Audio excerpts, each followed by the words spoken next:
I want to talk about something that's related to scaling within businesses and something I know is near and dear to your heart, which is this notion of habits. So, you and I have spoken before about forming and maintaining good habits. And I guess my first question is, how is that different from process? Because we think about sales process in particular and having a tight sales process that is well defined and appropriate for the business. What's the difference between a process and habits? It's a really good question. I'm glad you're asking about habits versus process. From your question, it actually made me think that a little deeper.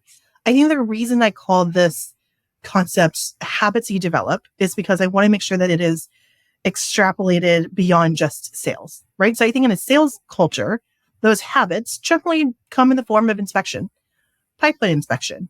Are your reps doing the right things? Are they doing the POC correctly? Are they setting the right criteria before the POC to actually get the POC up for success? So when you complete it, those success criteria are met easily, right? Those are processes where you teach your sales reps how to move through each stage. But the habit that I expect management to set up in a sales organization is specifically a habit of inspection. Are you looking at all your deals? Are you setting up POCs correctly? Are you, thinking about what is your discounting policy? And is there one rep who discounts more or less than anyone else? But the reason I call it habits is as soon as you leave the sales organization, that habit basically becomes touch points, interlocks, places where I expect sales and marketing to be talking, hand in hand to each other, places where I expect sales and success to be talking closely, places where I expect, marketing, success, and products to be engaging. And those are areas where you need to set a cadence of discussion.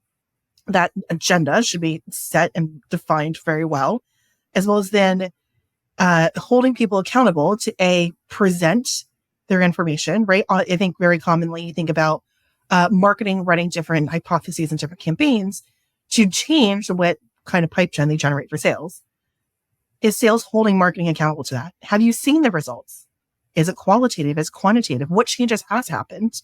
Because as a sales leader, you cannot change and guide your sales leadership and your sales reps if you don't understand what's coming to them from marketing. So that to me is a cadence, and the habit becomes having that regular touch point. It's inspection to some degree, but I think of it more as like a habit for developing accountability. Just like on the flip side of that, right, is marketing holding sales accountable of, hey, I'm giving you these leads. You need to process them with the same methodology and same process so that I can actually have the analytics that make sense. So they may also hold sales accountable by doing their own inspection of which BDR, ADR, SDR, whatever you want to call them, is converting more, converting less, or not meeting SLAs or meeting SLAs. And they need to also have that conversation to make sure data is accurate so they can report things back to sales. It's a give-get. It's a relationship. It's that interlock. And it's really the habit of that discussion that's important. As you say this, I'm thinking about my 4-year-old daughter who, one habit that is important for her is brushing her teeth before she goes to bed. It's a habit that is difficult to enforce for us, and maybe it takes external motivation to get her to do it. Until my wife made a little checklist, almost looks like an advent calendar for when she goes to bed so that she can check off, get my PJs, take a bath, get PJs on, brush teeth is on there. And there are a couple other items before turning out the lights and going to bed. And in that sense, then it became a process, and she treats it end to end. She reads this checklist every single night in the same way now that it's been codified. And I'm kind of curious, is a habit just a process that's not yet written down or not yet implemented in systems? Like what, are there any other properties of a habit that are just like fundamentally different from a thing that you would call a process? I think of habits as the thing that you do or form to modify or review your processes. Your previous process could have just been asking your daughter, did you brush your teeth? And your daughter's responding appropriately. And that was a process that you did. But the habit there is gauging, is this the right process? Is this process good enough? If the results weren't right, you change your process. And the habit there is, again, inspecting the processes that you put in place to understand what may change. I think of it as like maybe like a level above the concept setting process. Okay, so to put it back into the revenue operations terms, habits generally are going to be about evaluating how things work within your existing processes across different departments. And I think that's why go to meetings and communication, is because those habits are going to, almost by definition, be things that involve a few different stakeholders. If you're going to evaluate processes that cross from the marketing into the sales world, like lead handoff, you're going to want to have as a habit the review of that system that includes RevOps, sales leadership, marketing leadership, probably some other people as well.